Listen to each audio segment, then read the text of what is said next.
So you've tried to start a new habit. Maybe it was meditating, maybe it was going to the gym, or maybe it was learning a language.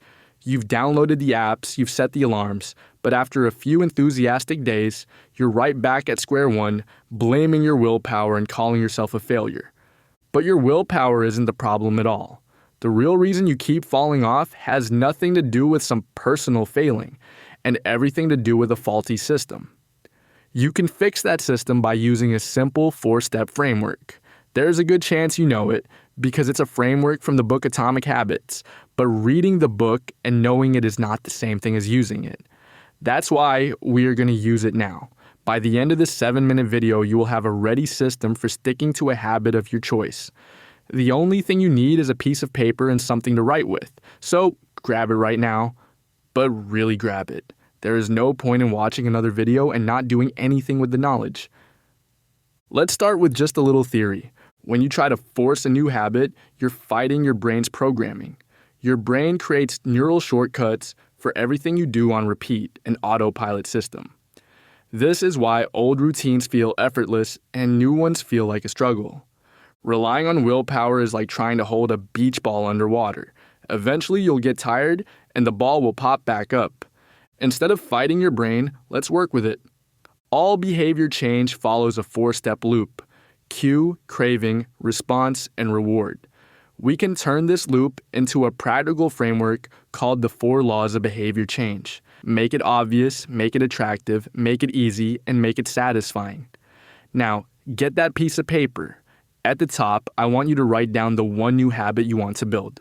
First, let's make it obvious. To build a new habit, the cues that trigger it need to be impossible to ignore. The best way to do that is implementation intention.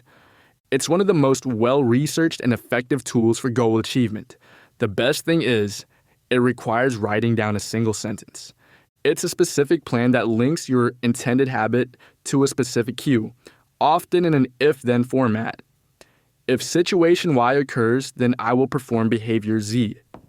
For example, if I finish brushing my teeth in the evening, then I will immediately sit on the edge of my bed and meditate. This moves you from a vague goal, like I want to meditate, to a concrete, preloaded command for your brain. Okay, so now pause the video and write down your implementation intention. Think of an existing habit you do every day and link it with your new habit. Second way to make the cue obvious is through environment design. The most reliable cues are visual. You can become the architect of your life by altering your space to make good habits easier. Want to read more? Don't just leave a book on your shelf, put it on your pillow. Want to work out in the morning? Lay out your gym clothes next to your bed the night before.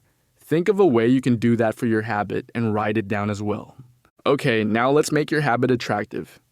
It needs to be appealing for you to stick with it. One powerful strategy is to link an action you want to do with an action you need to do. For example, after I do 20 push-ups, I will get to watch one episode of my favorite show. You can also make the habit itself more attractive by turning it into a ritual. Don't just meditate for 1 minute. Instead, create a sequence you enjoy. Maybe you light a candle, you sit in a specific comfortable chair, and you take a slow sip of your morning coffee right before you begin. This transforms a chore into a protected, meaningful moment that you actually look forward to. On your paper, write down one thing you can do to make your new habit more appealing. Will you pair it with something you enjoy, or will you design a small ritual around it? It's your choice. Ready? Let's make your habit easy then. This is where most people go wrong. We get inspired and commit to running 5 miles a day. That ambition creates resistance, and your brain hits the brakes. The solution is to start impossibly small. So small, it feels ridiculous. So small, you can't say no. If you want to exercise, just put on your running shoes and step outside. That's it. If you want to read more, read 1 single page. If you want to learn a language, open the app for 1 minute. The goal is not to get results yet. The goal is to master the art of showing up.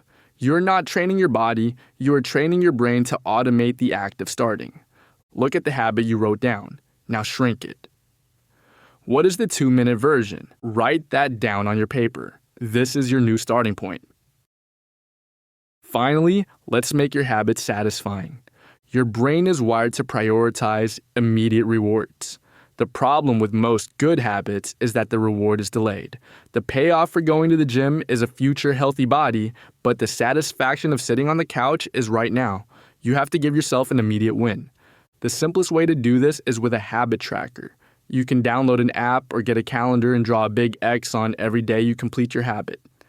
It's a visual confirmation that you kept a promise to yourself. It feels good. This creates a feedback loop that makes you want to do it again. Write down the method you will track your habit with. Another thing you can do is simply pause for a moment after completing a habit and appreciate it. Tell yourself you did a great job. And what about when you fail? Life happens. The rule is simple. Never miss twice. Missing one day is an accident. Missing 2 days is the beginning of a new, unwanted habit. If you miss a day, don't feel guilty.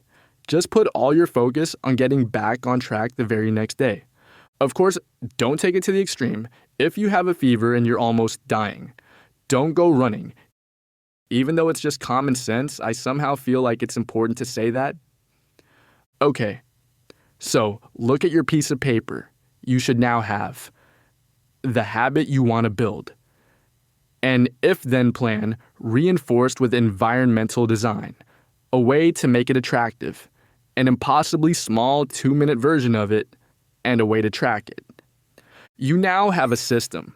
You didn't just watch a video, you created a concrete plan. You've stopped relying on willpower and started using intelligent design. Real change comes from these small, consistent actions that build a new identity. So, don't wait. Your plan is right in front of you. Use it and start today.